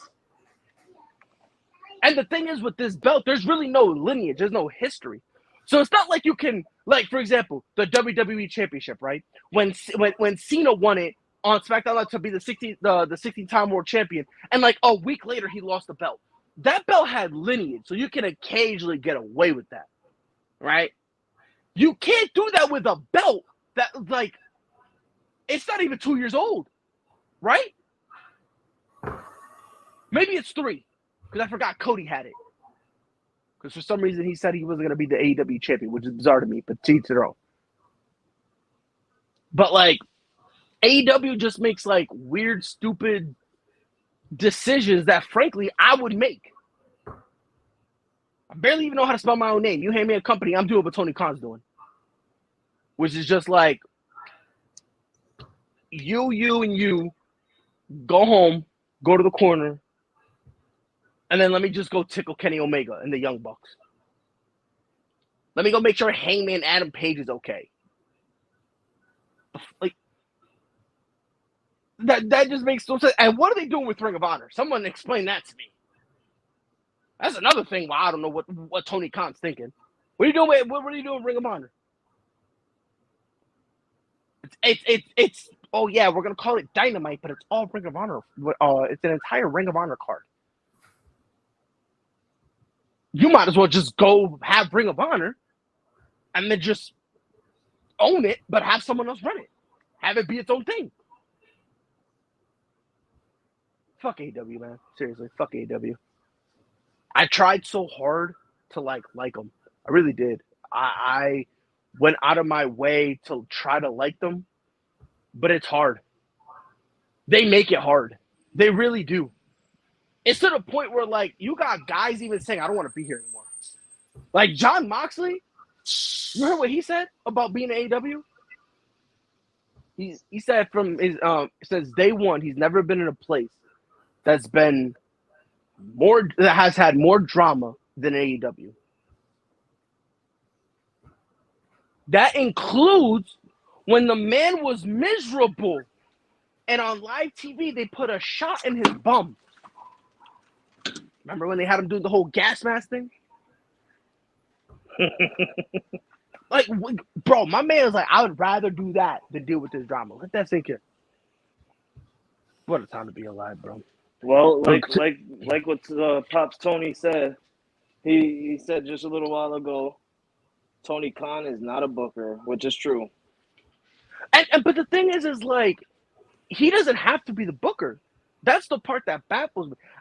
Everyone just thinks, oh yeah, the way Vince McMahon is doing it is right. No, that's not necessarily what you need. The owner doesn't have to be the booker. Now, if he can be the booker, great. But that's not necessarily the case. Tony Khan can just be the on-air personality. Have someone else book it, right? And then he'll come out and he'll say, John Moxley, you're going to be fighting my big toe. And everyone will pop for him, right? Because they mark out for Tony Khan. But it's like, just have him be the on-air kind of owner, right? Where it's just like, he's an on-air dude and that's it. That'd be content.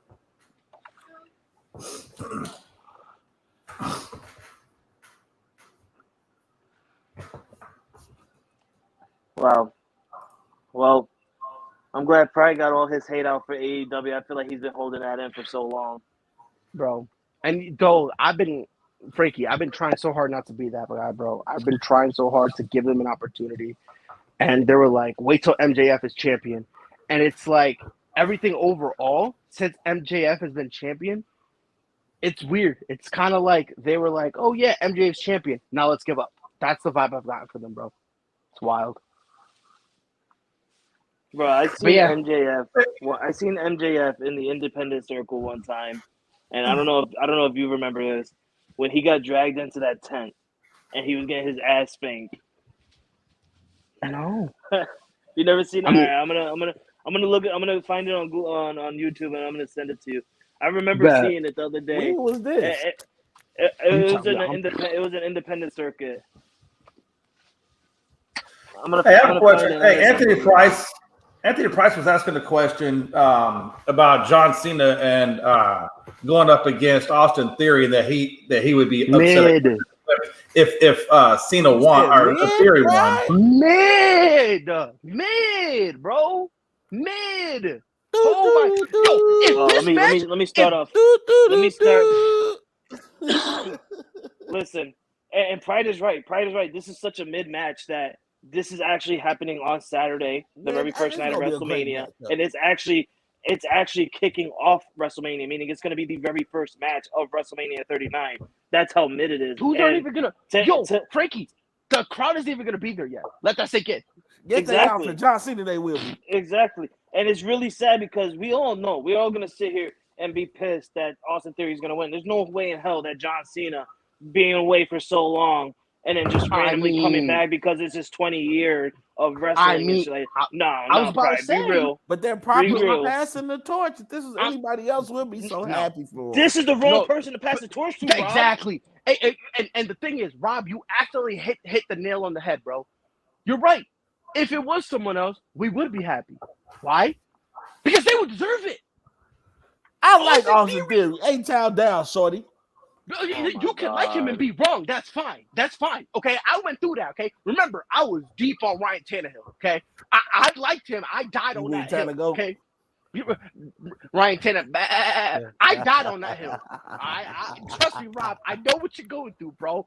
I went through the same thing like last year. But bro, Austin Theory is nothing like John.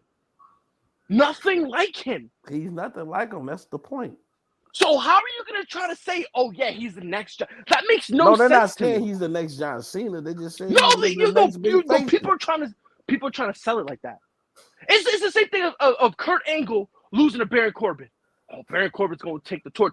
That was stupid. Okay, that pissed me off. That pissed me off, and I got to witness that match live at WrestleMania 35. I got tight. He got hot. Frankie he was the Arthur meme. He had his fist tight and everything, bro. But Rob, let me ask you a question, Rob. Yeah. Let me ask you a quick question, Rob. Yeah. How can you sit here and tell me that Baron Corbin beating Kurt was stupid, but think it's okay for Austin Theory, a walking bum? My man, he's not a bum. Right. Yes, he's not a bum. Okay, fine. He's not a bum because he's getting paid a good check. Fine, whatever. Performance-wise, he's a bum. No, he's not. Why you say he's not, Rob? Is because he got hand chosen or hand picked by Vince McMahon? It's something about him. He got it. What's about him? What's that something? What's that something? He's not a bad performer in the ring. He's middle on the mic. He can get better. He can get better, but he's still early in his career. This dude is still young. He's still a baby, and for him to be a baby and to have accomplished what he has accomplished, and he's been able to hold his own. He actually is generating heat. He got people to hate him. Yes, he is. No. Time out. There's a difference between hating how someone's being booked and generating heat. There is a difference. There is a difference. Generating heat is like, I can't believe I'm gonna give this guy credit, and I'm probably gonna kill myself after for doing this. But generating heat is the myth. Can we have this conversation in the year based on his career, and let's see where his trajectory goes. But here's okay. Maybe he is the future. Who knows? I don't think so. I think in the future, in 3-4 years time, we're gonna forget the guy was even on the contract, bro. He finna be like Drew McIntyre minus the redemption arc. That's what this man gonna do. In 3 years, he gonna have eyeliner, bro. Thank you, Tony. Hold on. No. Don't even thank him because he did not get picked by Triple H. No, he didn't. Because when Vince McMahon got no, he didn't. When Vince McMahon got let go and went away from WWE, what happened? Triple H basically took Triple H took the title off of him. He started going on a losing streak. And then once Vince McMahon comes back into the fold and into the picture slowly, he ends up winning the title against Bobby Lashley and Seth freaking Rollins. That's why I said he got beat by Vince McMahon. No, oh my God, Rob, you're pissing me off right now. I'm about to go. So he didn't get handpicked by Vince McMahon? No, that's real. Okay, that's what I'm saying. What I'm saying is Vince, not he's going to be a big star. That's why I'm saying thank you, Tony, for. I don't think he's going to be a big star. I don't think so. He's gonna be a big star. I don't think, because think about it. What, like, you tell me, what's the best thing he does? What's the best thing he brings to the table? Like, what is your opinion? And a master of none. Oh, I know what it is. I know what it is. It's what Rob and all the other Austin Theory fans like. It's when he first comes out and he does that little 2-finger shit. Hey, down. Shut the yo. Literally, like, I just want to smack the shit out of Austin. I'm like one of those people now. Yo, I'm Rob, one of those people now. I don't like him, but Frankie hate him, bro. Like, bro, I hate him. Frankie got KD hate for that man. No. Yes,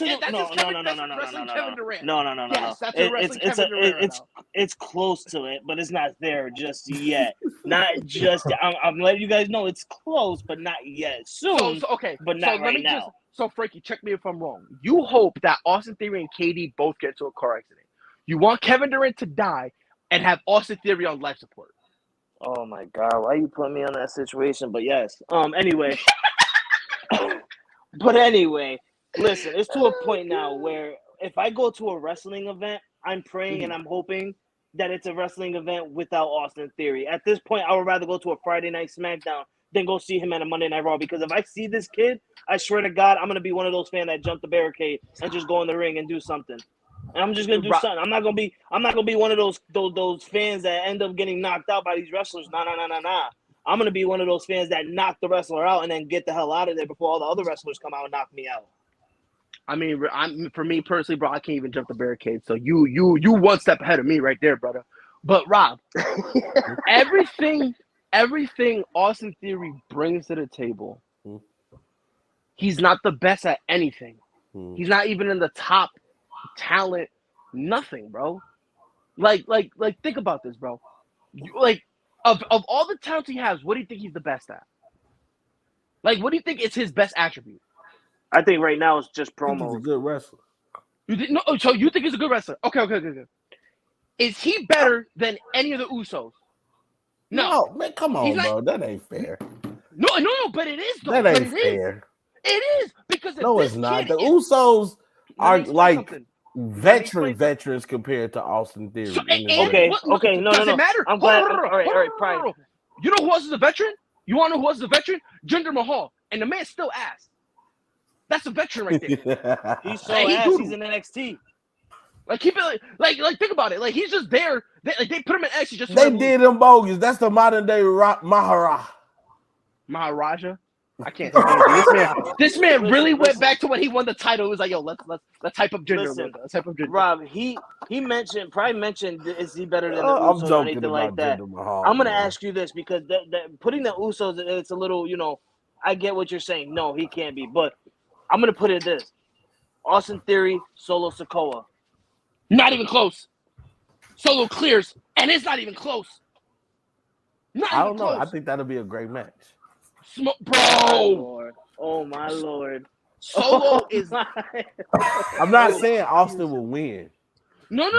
We're not talking about winning or losing. I think when it comes to just wrestling skills, it'll be a great match. Smoking. No, it won't be. Oh my! It won't be. That'll be a great. I can see that being like a main event in NXT. What? Yo, I can't win. Listen, bro. NXT. I'm telling you, no. Yo, I'm telling you right now. It will be a main event, because that's when it's gonna happen on main event. That's when it's gonna happen, bro. Okay, it's gonna happen on main event. Main event on main event. Yeah, 100%. Perfect. That's Solo fine. versus That's Austin fine. Theory. But, bro, that's so disrespectful to Solo. That'll be a great main event for one of the first hours at the end of the Raw. Bro, I'm putting it to you like this, bro. I'm putting it to you like this, bro. There's nothing Austin Theory brings to the table or does that makes me Thank you, Tony. Thank you. Oh my God. Thank you. So if you're saying it's a close match, Solo's dog shit then. Solo gotta be horrible. No, Solo gotta be trash, bro. He gotta be. This Austin Theory, like, that man ain't a good worker. He's not. He is. Why you don't like him? Why Mid-worker. don't you like him? You asking me why I like him? I got you. I'll explain to you. The man is mid at best. Every match he's ever had, he needs to get carried. Don't tell me nothing about, it's because he's young. Because I've seen countless of other young guys handle their own. Braun Breaker, who's really not that great a worker. He's a solid worker. That man doesn't get carried as bad. Another name, Tyler Bate. If we're gonna put anyone on the map, if we're gonna push anyone, why not we get a big, strong boy? Now that he why don't we do something with him, bro? Because they don't have no mic skills. What? Bro, at this point, I'm about to throw my phone. I'm about to throw my phone. No, Frankie, no, not at this point, nothing, bro. Because I'm hot. Now I'm hot. Oh my god, did you really see Tyler Bate is not good on the mic, bro? Austin Theory's doodle on the mic, bro. My man literally breaks the promos on his wrist and still stutters on him. Honestly, bro, they need to get a U.S. title to LA Knight. Yeah, but here's the thing. But here's the thing, though. LA Knight's starting to get a little older. So I don't even know if they're really going to use him like that. I don't like how they use it, LA Knight. I don't think they're really going to use him. He's 40. And I agree with Pride. Austin Theory's promos are so ass that the man had to do a promo like that in an empty arena. No, it's not. Yes, bro, it was so ass. He did the promo in an empty arena, Rob. No, it's not. Rob, I think he's cut some great promos against John Cena. Rob. I think he was cutting some great promos. Yo, he got slaughtered against Bobby Lashley and Seth Live. Yeah, that's what he needed, just like Roman did, and he gonna get better. Nah, Roman was different. Roman actually forgot his lines. No, Roman sucked on the mic, whether he forgot his lines or not. And he still does. No, and he still does. Yes, Roman, what he said? He still does. He said, "This is my cameraman. These are my announcers. They work for me. That's my crowd because they want to acknowledge me." Hey, he said, "That's my camera. That's my stage. That's my microphone." Hey, Roman Reigns was cold on promos. No, you're right. He was cold, as in freezing cold, as in my man should have been thrown in the fridge, bro, because my man brought nothing to the table. Frankie, watch this, Frankie. Watch. He gonna lose Paul Heyman. Watch. When he loses Paul Heyman after he loses the title, he gonna come back on SmackDown saying, "Sell out, suffer." What'd he say? You a suck up, sell out, filled of suffer and succotash, son. He gonna be spilling that line out again. Watch. Hey, you know what? Watch. Pride, he a great promo. Acknowledge him. Acknowledge what? Acknowledge Roman. He's a jobber with steroids. Let's talk about it. You said a jobber. Did you just bruh? In any other promotion, he a jobber. Any other promotion, he a jobber, bro. All right, bro. Can we talk basketball now? You want to? Whatever. I'm telling you right now, bro. Can we talk basketball? I'm telling you right now. Because now Pride just wants to be different. Now he just wants to be different. I can't. Shut up, You already said WrestleMania was mid. No, I didn't say it was mid. I didn't say it was mid. Yes, you did. You said, am I tweaking?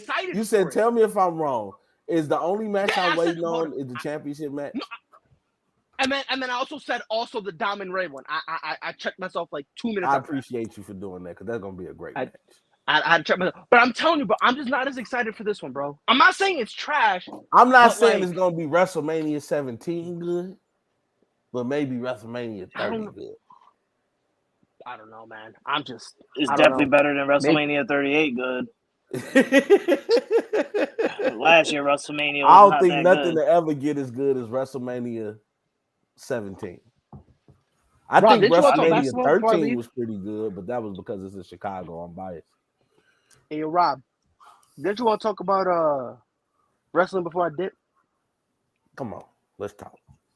What do you want to talk about basketball-wise? How Jokic is clearing everyone in the NBA for MVP right now?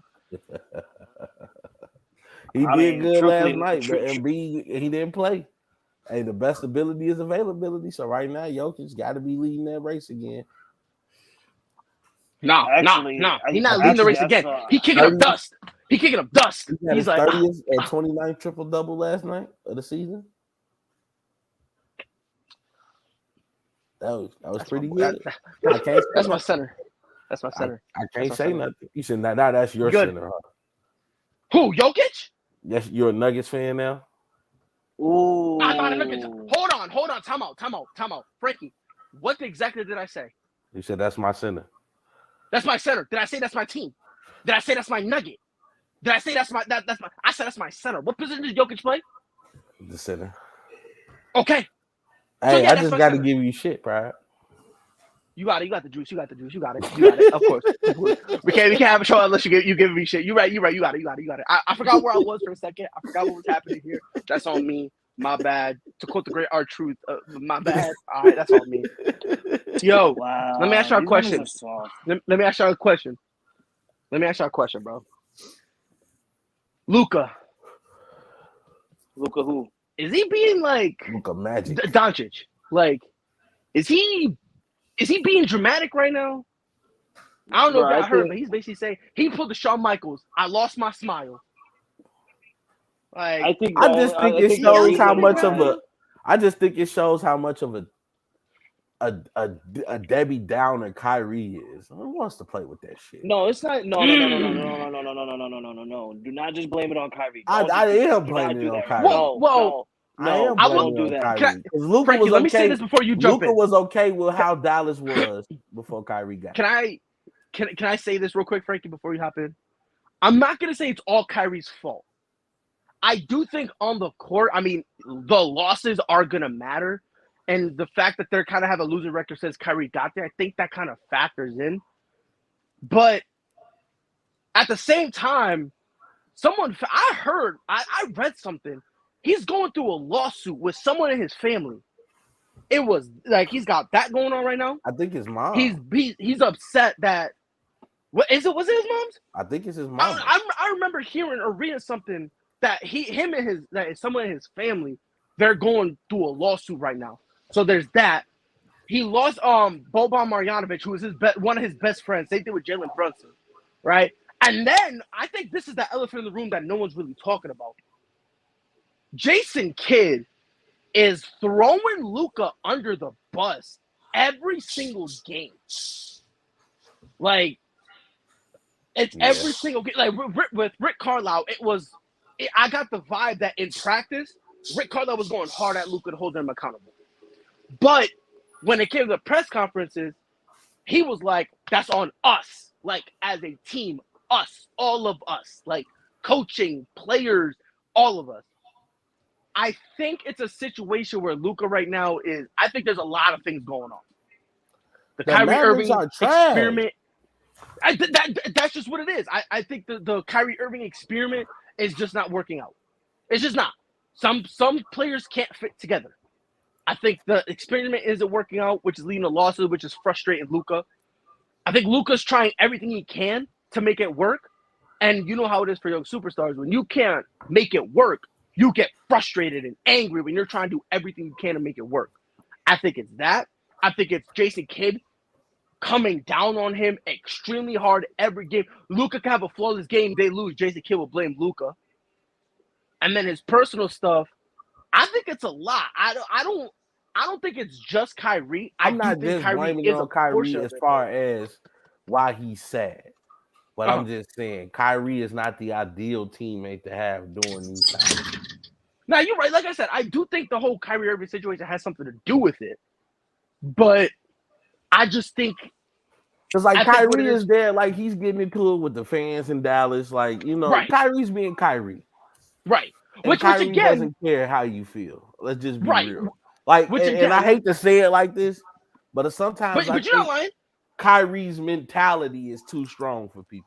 Because Kyrie really doesn't give a shit about what you think. When I say that's what I think. Like, Kyrie is not one of them. You know, like some people, normal people will be like, okay, let me tone it down. Like, we got to make this work. Nah, honestly, can I be honest, Rob? I think with like Kyrie is like, I don't care how you feel. I'm me. You better get with it or get gone. I'll be honest with you. I think it's the exact opposite with Kyrie. I think Kyrie the type of dude. Like, for example, every other player who's been booed, they're going to go, you know what? We're going to go through this stuff. Be patient with us. We got it. You boo Kyrie Irving one time, the man starts crying. I've never seen a dude cry so much over getting booed. You go boo, and my man's like, huh, but why are you booing me? Like, the dude cries more than me, bro. Let's keep it a beat, bro. But, like, I don't know, bro. But before I hop on, I just want to say this, bro. It's incredible we live in a world where the least selfish player in the history of the game is the all-time leader in the most selfish category. I'm talking about one LeBron Ramon James, born in Akron, Ohio, to one Gloria James. I know why her name is Gloria, because they were screaming glory be his name, bro. Because when she rose that man up in the air, God himself blessed him. And for us to be able to live in a world where the greatest basketball player of all time is able to break records and make history. It's just phenomenal. It's great, sensational. LeBron James, people gonna come at you no matter what you do, bro. Whenever you get upset, bro, call your boy, bro. You got Taco Tuesday. When you and me, bro, Tequila Tuesday. Tequila Thursday, that's what we finna do, bro. Because I ain't trying to hop on your thing, you feel me, my boy? Because Brown, bro, greatness, you don't bother greatness. You feel me? You don't bother greatness. I just want to leave it off with that. But Goat James, James, all-time leading scorer. I will never let anyone forget it. Ever let anyone forget it. Because Frankie, I was saying this was gonna happen when I first got here. What did I say? When I first got here, I said he's gonna do it. Everyone ridiculed me. They gonna do it. They said why? Because he's the GOAT. When you're a GOAT, you're hungry, right? Records and grass are the same thing. So I'm Brian Eaton. What a time to be alive. I just want to say that one thing. I'm just glad he did it in the Lakers jersey. I don't care what jersey he made it his shoe. It could have been a Magic jersey for all I care. And he would have made me a Knicks fan. Swear to God, he would have made me a Knicks fan. What a Charlie, my guy. All of a sudden, that word. Woo! I think I gotta call myself. But I would have been a Knicks fan. Me and Spike Lee, bro, we would have been chopping it up. Word of everything, bro. But guess what, bro? It's just great, bro. To witness legitimate greatness. Not no, oh, I can't win, so I need the commissioner to break up a super team for me. Yeah. No, not that. Who said that? I just wanna go out saying by Anthony Price saying, "Oh my God, who cares about LeBron? Don't you have kids to pick up?" And that's fine. You're right. I'm listen. You're right. I got kids to pick up. Just as LeBron is picking up the argument, the mantle, the distinction of the greatest player of all time. That's why I do my job. Come on, Brian. You're going too far now. That's why I don't care, Robert. Let me have a moment, though. All right, homie. I let you have yours. Let me have mine. All right. Okay. Because we don't care. We don't care about no one who's Michael Jordan. Generic name, bro. How many LeBrons you know out there? LeBron not even better than Kobe. So what? Gone somewhere. Oh, yeah, he's not even better than Kobe. Oh, you're right. He's the third best player ever. He's the third best player ever. Right. It goes GOAT Jordan, GOAT Bryant, and then that guy. No, listen. You're right. Bron is not just better than Kobe Bryant. He's light years. Oh my God! He didn't want no smoke with Kobe. He didn't want no smoke with. Even he called Kobe the greatest player during his era. Because the thing is, if Bron doesn't say that, what happened? Hold on. If that matters, how come when Bron said I'm the greatest player of all time, that didn't mean anything? It does. Okay, so he's the greatest then. If we take Bron at his word, he's the greatest player of all time. Thank you for coming on my TED Talk. Ladies and gentlemen, it's been real. On behalf of LeBron, James, it's been a pleasure. It's been real. The only thing he can go at is being GM. Go ahead. GM Bron. That's fine. You can call him GM Bron because guess what? Oh, I almost said something foul. I'm done. Be safe, y'all. I'm done. Don't talk about the dead. I don't know how much more of that BS I could have stuck. Yeah, I wasn't gonna allow. I was at my field, but I was like, I wasn't gonna stand for it. Don't nobody care about no LeBron James. Come on, man. I mean, I'm a hardcore diehard Laker fan. You never hear me talk like that about LeBron. Never. That's because he ain't even the best Laker. Kobe. Bro, Ron over there, low managing, shooting 6 of 11. On a bullshit team, pardon my French. I'm not saying Jordan would have never done that. Amazing. Jordan would have never done that. It's amazing. Yeah, he's the NBA all-time leading scorer. Come on, that man. is amazing. I will give him that. But that is it. Like, bro, you don't have the hardware to match. None of the guys I'm saying is better than you. And you team hop. You be chasing, bro. And I dock points off of that. I'm sorry. I'm not gonna sit up there and act like what he do is cool. How can you say? But hold on, Rob. I hear what you're saying. You know, some of it I agree and stuff like that. But you can't really say the man team. He only went to 2 different other teams. He went to 3. Bro, it's not about how many teams he went to. It's just the fact that he never stayed true or loyal to one. I get it. Team. He went to 3 teams in theory. But he team hopped 3 teams. LeBron James wouldn't have never came back to Cleveland if Kyrie and Kevin Love wasn't there. He wouldn't have came back to Cleveland. He saw what was there. That's what made him come back. He went to Miami to go play with Wade, and he saw that they were going to bring Bosh over there. He said, oh, I'll join that. Then he went back to Cleveland, and he was like, oh, I'll join that. And he went to the Lakers, and I'm not even surprised. He saw them young boys, and he liked them, but I wouldn't say that he hadn't already talked to AD and said, I'm going to get you over here, bro. I'm going to go ahead and do the year. I'm going to see how these youngest play, and I'm going to keep who we need to keep and get rid of who we need to get rid of to get you over there. Bro, LeBron is that calculated. He's calculated. Hold on. And he's told you on national TV, the team top heavy as shit. You know, come on, bro. I mean, for me, it would have been more impactful if Bron would have been in Cleveland, won the championship in Cleveland, and stayed in Cleveland and continued to build Cleveland like Jordan was over there with Phil Jackson, continuously building Chicago.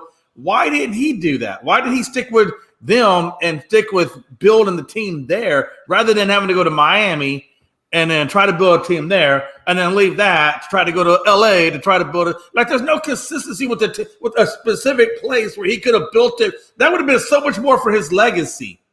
If he would have did it all with Cleveland. If he would have did it all with Cleveland, his legacy would have been so much bigger than that. Okay, now I'm gonna take everything. Now I'm gonna say this, okay? Because I'm gonna go to Rob. Rob, you say he looked at Cleveland and he saw Kyrie and he saw Kevin Love there, and that's where he wanted to go. But you could say the same thing if he wanted to go to Golden State. He could have looked at Golden State and said, "Wow, Steph Curry there, Klay Thompson there, Draymond Green there. Might as well go there." But he didn't. He went back to his home state, knowing that he can bring them a championship with the way he was, with the level of basketball that he was playing at that time, compared to where he was at the first time. You know what I'm saying? I mean, I understand what you're saying as well. No, yeah, I understand what you're saying, but I'm just saying, like, I get it. Like, it was sentimental for him to go back to Cleveland to get them a ring, but I don't think LeBron would have risked that on his legacy had he not seen, like, oh, I could win with what's over there right now. He could have looked at Golden State and said, I could win over there right now. Golden State ain't Cleveland. So what I'm saying is, I'm agreeing with 50% of your argument that, yeah, he's always had his eye on Cleveland and said, I want to get my hometown. Well, it's not technically his hometown, but I want to get my hometown.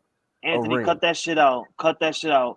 LeBron would be number one anywhere he goes. It don't matter. If anything, if he would have went to Golden State, they would have looked at both Steph Curry and LeBron as number one. They would have been, that's a great duo right there. I'm not gonna go that far, AP. Like, LeBron would have went there and got the KD treatment. Right, don't say it. But then I'm gonna go. Now I'm gonna go to Jay because of what Jay said. Jay, and I'm gonna take your theory because you say this a lot when we come at your teams about the cheating and stuff like that. And I'm gonna switch it up and say this: why aren't we giving that same hate to Kevin Durant? Oh, I give it worse to Kevin Durant. I told Kevin Durant has no leadership. I don't like Kevin Durant either. I say all that about Kevin. Hell yeah, I would. And he's from Texas, product. Well, he's actually not from Texas, but he went to school in Texas. So no, if you're gonna come in with Durant, I'm all about it. Let's do it. I'm right there with you, Frankie. Because there's a lot of people in this world, Rob Scott included, because Rob Scott loves Kevin Durant. We look at Kevin Durant, and nobody says anything about that. But when it comes to LeBron, he's a team hopper. You know, he can't stick with one team. No, bro. Don't say that. Don't say that about me. But when Kevin Durant, I love Kevin Durant as a player. I love his skill. But Kevin Durant is not even in my top 10. That should tell you. And that's what I'm saying. I mean, if we're talking about the greatest of all time, that's what we're talking about. I'm docking him for doing that. Like, he doesn't grace my. I got Steph Curry in my top 10. I don't have Kevin. Yeah, that's what I'm saying. Maryland, but he went to school in Texas because Maryland sucked. That should tell you how much I'm docking from that dude from Team Hopping. He's not even in my top 15 right now. No, and I'm right there with you as well, Rob. I think, if we're talking about tiers of players, right? I mean, I still got Jordan at the top. I got Kobe, and my second tier would be Kobe and Bron. I put them in the same tier. And then underneath that, I got Kevin Durant, and I don't know who I'd have to mess with Kevin Durant. I'd probably take more time in that. But say that he's in my top 15. But again, Kevin Durant, I think he's a great player, but he's not, the greatest player of all time. No, he doesn't have he does not have all the intangibles to be the greatest player of all time. He has great athleticism. Nobody's going to deny he can shoot the ball. Nobody's going to deny that he's not athletic. But when you look at a we got in baseball, they call it a 5-tool player. If we look at basketball, he does not have all of the attributes to be the best player of all time. He does not have the leadership quality. Like to me, that's why I dock him at the most. And that's it's more than just leadership. That's the reason why he has to team hop, because he has to go in a situation that's completely right for him to thrive. Like, and I have to say that with the utmost honesty, because one of the arguments I make about Kevin Durant is this dude has the skill where he should be mentioned as the GOAT. Like right now, Kevin Durant, based on skill alone, when we talk LeBron, when we talk Kobe, when we talk Michael Jordan, you should be mentioning Kevin Durant, because we've never seen anybody like him. He's a 7-foot guard who can shoot the ball as great as some of the best shooters. He can dribble the ball as great as some of the best handlers. He plays a decent amount of defense. This dude is perfectly equipped to be the GOAT, yet he's not. That's the problem. You know what else he's equipped to do? Nobody mentions you with the greats because you don't. He's about as good a basketball player as Dirk Nowitzki, but we're not talking about Dirk Nowitzki, because Dirk Nowitzki was another 7-footer. Dude, you give Dirk Nowitzki Kevin Durant skill. Dirk has 4 or 5 rings, bro. Huh? You give Dirk Nowitzki Kevin Durant skill, and Dirk gets 4 or 5 rings.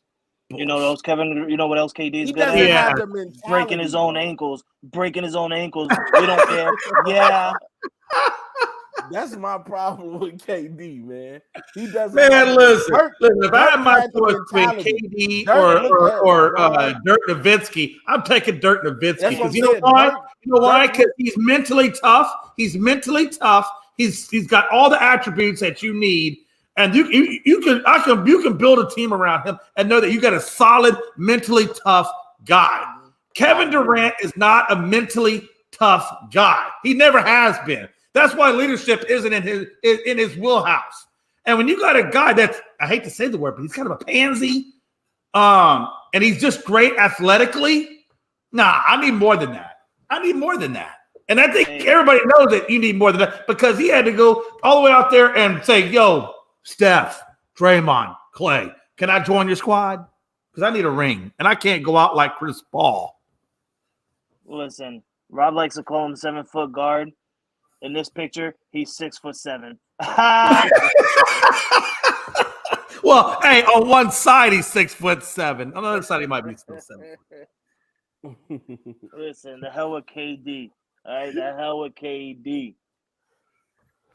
Hey, but I will say this, Rob. I think with all of the athleticism that Kevin Durant has, if he could have just bucked up and just got mentally tougher and became that leader, you're right. I mean, he probably could have done more things, but he just lacked that part of his game. That part of his game hurt him. I agree. What a shame, though, man. Damn it, he graduated from Texas. You got to be talking bad about a guy that graduated from Texas. Damn it. No KD didn't want Ben Simmons on his team. Man, they were there talking about Ben Simmons being shut down for this season like anybody cares. What did he do? Why? Who knows? It's Ben Simmons. Most likely he probably missed a therapist appointment, said something the wrong way, and they put him on the you can't play for a while. Hey, can we talk about I know people tie LeBron James, but man, shout out to Bronny James, man. That was a hell of a dunk contest. It was a hell of a dunk contest. It was. It was better than the NBA's. God, what if Orlando drafts Bronny? Does LeBron try to go to Orlando? Is that what's going to happen? You know what, man? I'm gonna keep it real about Bronny. I have to see more. Like I need to see a different Bronny in college for me to even start. Well, is he going to college? I thought he was going to the NBA. Nah, nobody can go straight to the NBA out of high school. Well, I meant the G League. I guess what I meant was the G League side of it. Nah, it's rumored that he might be going to Ohio State. Okay. Yeah, so I need to see a different Bronny in college though. Based off the Bronny I've seen in high school, I don't think he's NBA ready yet. We can talk about it. Like I tell people all the time, I think honestly, Bryce, the younger brother, he gonna be the dog. Yeah, he gonna be the dog. Isn't he going to be? They said is he taller than? Yeah, Bronny dunked over him in the dunk contest last night. Wow, he used his younger brother as a prop. Listen, I gotta go, guys. I gotta go, guys. Enjoy the rest of your show. Jay, just go ahead and end this out. Well, I say, just close this out. Shoot.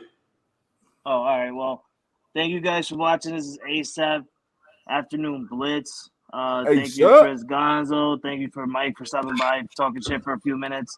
Pride, thank you for coming on, talking, basically taking up half the show, talking about your hate for AEW.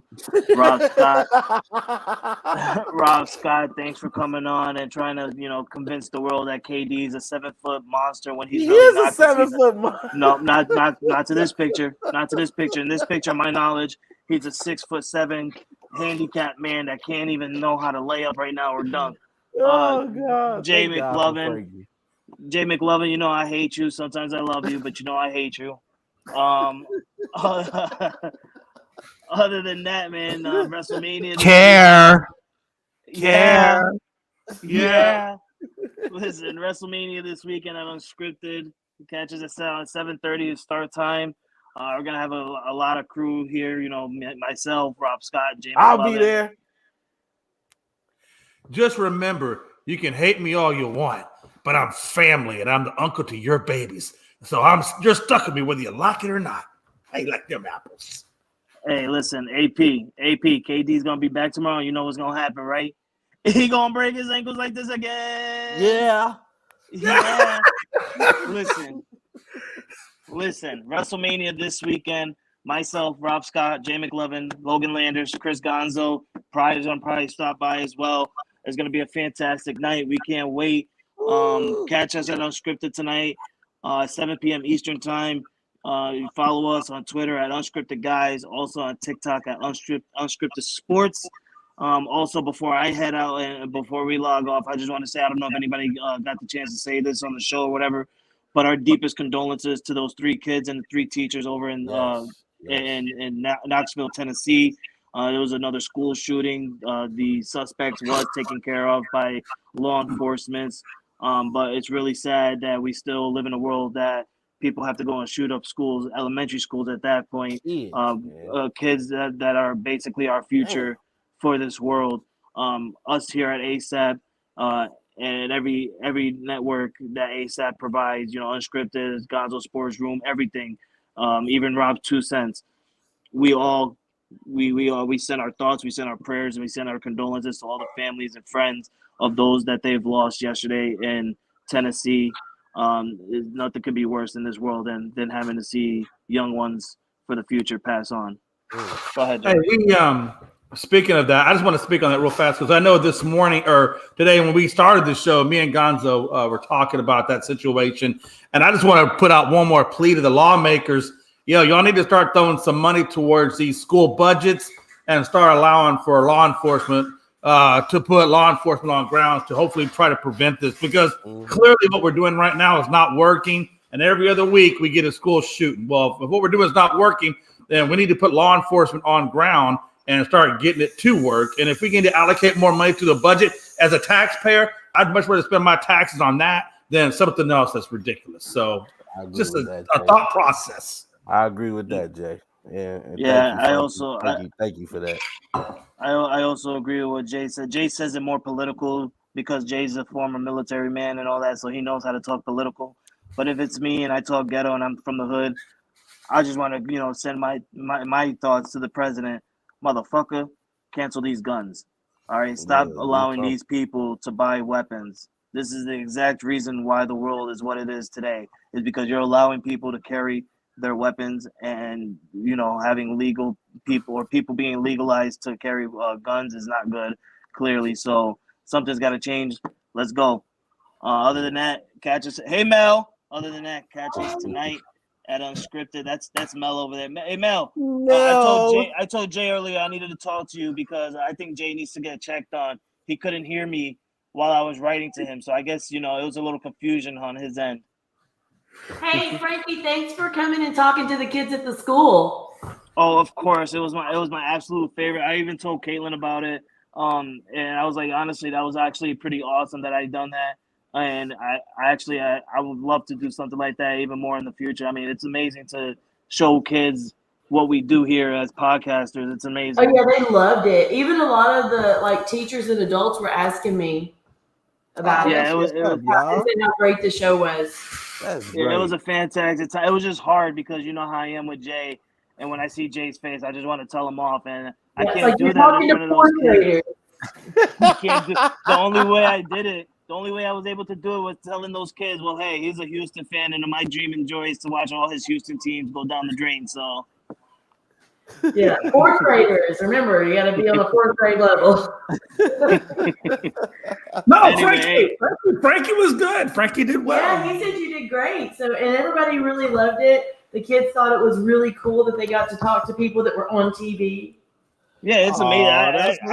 Y'all. Congratulations, I love it. I like to be an inspiration to little kids in the future, man. They're literally, like I just said a few minutes ago, these little kids are our future. So we need to, something needs to change in this world. And if I can help these little kids by, becoming future podcasters or even analysts in ESPN or anything like that, and they have a dream like that, and they want to start off how we starting off here on StreamYard or anything like that, I'll be glad to help anybody out. So it was an amazing time, and I thank Jay and I thank you, Mel, for allowing me to come on and speak to those kids. They don't really have to know the dick that Frank really is. Yeah, no. I came in there. Listen, Rob. So there's two sides of me, okay, Rob? There's Frankie the Yankee, who's the asshole that Jay knows and loves so much, Frankie the Yankee, and then there's Foxborough Frankie. That's the very polite analyst, gets down the gritty, gets into the kid-friendly one. That's the edge. That's I can't tell you how much I was like, Lord Jesus. Thankfully, I saw Foxborough Frankie, so I knew we were off to a good spot. But secondly, I was just, oh Lord, whatever he does, just don't let him say the F word. Oh my goodness. Yeah. Well, it was nice to know you guys. We'll be back never. I heard y'all talking about police officers being at schools. I just found out in my PBIS meeting that I had to go to this afternoon that our whole district has just budgeted to have resource officers at every school next year. They should. They need them. All of them need them. Yeah, they really do.